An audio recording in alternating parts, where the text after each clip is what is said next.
Pardi highway પર ટેલરમાં રૂપિયા 2.20 લાખના દારૂના જથ્થા સાથે પોલીસે એકને ઝડપી પાડ્યો।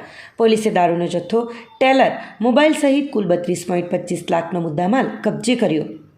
પારડી પોલીસની ટીમ પેટ્રોલિંગમાં હતી તે દરમિયાન મળેલ બાતમીના આધારે નેશનલ હાઈવે નંબર 48 વિશ્રામ હોટલ સામે વાપીથી વલસાડ જતા ટ્રેક ઉપર વોચ ગોઠવી હતી ત્યારે ટેલર નંબર HR55AI 8667 આવતા પોલીસે રોક્યો હતો, જેમાં તપાસ કરતાં પૂઠાના બોક્સ નંગ 47, જેમાં બોટલ નંગ 1920 જેની કિંમત રૂપિયા 2.20 લાખનો જથ્થો પોલીસે ઝડપી પાડ્યો હતો અને ટેલર ચાલક ઇરશાદ ખુરશીદ શકુર ખાન રહી રાજસ્થાનને ઝડપી પાડ્યો હતો।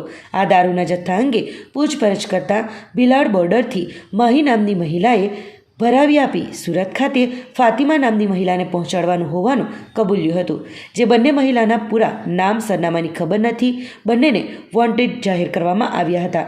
પોલીસે દારૂનો જથ્થો, ટેલર, મોબાઈલ સહિત કુલ 32.25 લાખનો મુદ્દામાલ કબજે કરી પ્રોહિબિશન એક્ટ હેઠળ ગુનો નોંધી વધુ તપાસ હાથ ધરી છે।